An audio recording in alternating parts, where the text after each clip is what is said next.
The winter wind whipped through Boston streets, dragging flakes of snow against the glass doors of St. Mary's General. Inside, fluorescent lights hummed over the sterile tiles, the rhythm of beeping monitors pulsing through the ER like a mechanical heartbeat. Dr. Andrew Carter didn't notice the cold anymore, not outside and not in himself. 15 years in emergency medicine had frozen parts of him that used to feel.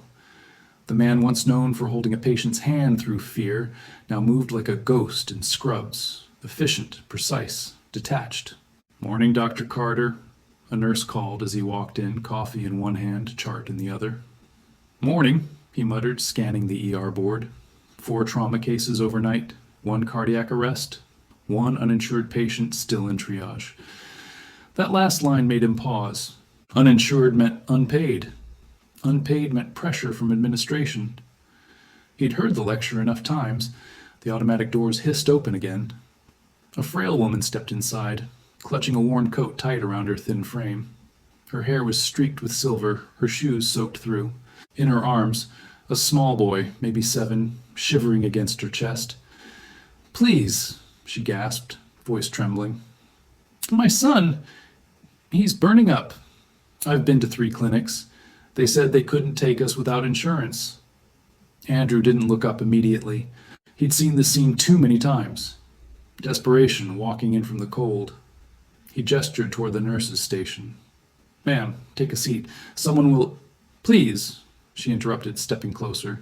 "He's not breathing right. I think his chest—" Her words cracked. The boy's cough rattled like glass breaking. Andrew sighed, lowering his chart. "How long's he been sick?" 2 days. I tried everything, but it's worse now." He knelt briefly to check the boy's pulse. Rapid, uneven, fever high, lungs wheezing. The nurse whispered, "Dr. Carter, we're full. No available beds until transfer." He stood, the distance back in his eyes. "Then move her to the waiting area. Someone will assess when possible." The woman's face collapsed in disbelief. "You can't just... He's dying." Her voice carried across the room, drawing the attention of patients, nurses, even the janitor mopping nearby. For a moment, the ER's constant hum went quiet. Andrew clenched his jaw. "Ma'am, yelling won't help. We'll do what we can, but there's a protocol. Sit down, please." Her tears fell silently as she lowered the boy into her lap, whispering prayers only she could hear. Andrew turned away, heart thudding with something he refused to name. He'd learned long ago that caring too much got you burned. Keep distance. Stay sharp. That was how you survived this job. But as he walked past her again an hour later, something caught his eye. Around the woman's wrist, a delicate bracelet, tarnished silver, glinting faintly under the harsh hospital light. A small charm dangled from it, a tiny heart-shaped locket with a faded engraving. It read, "To Emma, with love, A." His hand froze midair. He blinked. No, it couldn't be. Andrew stepped closer. "Ma'am, where did you get that bracelet?" She looked up, confused. "This? It was my daughter's. She died years ago." The sound of those words sliced through him like a scalpel. Before he could speak again, a nurse rushed over. "Dr. Carter, room 12, we've got a critical trauma incoming." He hesitated, torn between duty and something far older than medicine. Then he turned, walking away fast. But the echo of that charm, or that name, followed him down the corridor. Emma. A name he hadn't said in 16 years. That night, Boston slept under a curtain of snow, but inside St. Mary's, the fluorescent hum never stopped. The ER was chaos. Sirens outside, stretchers rolling in, voices shouting codes and vitals. Andrew tried to bury himself in work, but his mind wasn't cooperating. Every time he looked up from a chart, he saw her. The woman in the corner, whispering to her feverish son, the bracelet catching light like a ghost of the past. He finally asked a nurse, "The woman in triage, what's her name?" The nurse flipped through her clipboard. Maria Evans. No address listed, no insurance. Boy's name is Luke. Evans. That wasn't the name he expected. Still, the bracelet haunted him. The engraving. The letter A. He He'd given that same bracelet to his younger sister Emma on her 16th birthday, the last gift before their lives split in two directions. Back then, he'd been a broke med student. She'd been working, double shifts at a diner, trying to support their mom after their father died. And the accident, a car slide on black ice, took Emma before she turned 20. The memory hit him like a punch. He'd buried his grief under ambition, swearing never to feel that powerless again. And now, decades later, that same bracelet had found its way back to him through a woman begging him for mercy. "Dr. Carter," the charge nurse called. The boy's oxygen dropped. "We're out of rooms, but we could fit a cot in the supply area." He hesitated, then said, "Do it." Minutes later, he found himself beside the child again. Luke's breathing was shallow, his skin flushed. Maria held his hand tight, murmuring softly. Andrew took the stethoscope, listening to the boy's chest. "Pneumonia. Advanced." He exhaled, stepping back. "He needs antibiotics and fluids, but we'll need authorization." "Authorization?" she repeated weakly. "I know," he said, cutting her off. "Just let me handle it." For the first time that night, their eyes met, hers full of exhaustion and fear, his of something breaking open. He moved quickly, writing orders, ignoring the administrator who called after him. "Carter, that patient isn't cleared." "Bill me," he snapped, walking away. The hours that followed blurred. Andrew monitored Luke's vitals, adjusted his fluids, even dozed for 10 minutes on a rolling stool near the bed. Every time the boy coughed, Maria stirred, whispering his name. By dawn, Luke's fever began to drop. His breathing eased.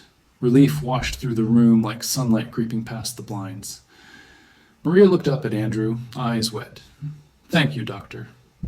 You saved him." He nodded quietly. "Get some rest." But before she could settle, she caught him looking again at her wrist. "You said that bracelet belonged to your daughter?" he asked softly. Maria nodded. "Yes. Emma. She was only 20 when she died. I was her nanny for years. She treated me like family. When she passed, her mother, she gave me this, said Emma would have wanted me to keep it. I never take it off." His throat tightened. You knew Emma Carter?" Her eyes widened. "You're Dr. Carter?" He looked away. "I was her brother." For a moment, silence filled the small room. Maria's hand trembled as she held the bracelet between her fingers. "She used to talk about you all the time," Maria whispered. "Said you'd change the world one day, that your heart was too big for your own good." Andrew's voice cracked. "She was wrong about that." Maria shook her head. "No, you just forgot what it felt like to care." He stared at her, words failing. The ER intercom blared again, breaking the stillness. "Code blue, room 5. He rose instinctively back into motion, but something had changed. Every patient that morning, every case, he saw not numbers or names, but faces. By the time the shift ended, he was exhausted, but for the first time in years, his heart felt alive. He returned to Luke's room before leaving. The boy was asleep, color back in his cheeks. Maria looked up as he entered. "I can't pay you," she said quietly. "You don't need to," he replied. "You already have." 3 days later, a snowstorm swept across Boston. The hospital was quieter, the kind of silence that holds stories in its walls. Andrew stood by the window of his office, the city lights blurring beyond the frost. He held the bracelet in his hand. Maria had left it for him that morning, wrapped in a napkin with a note that said, "For Emma's brother, thank you for remembering what she loved most. Kindness."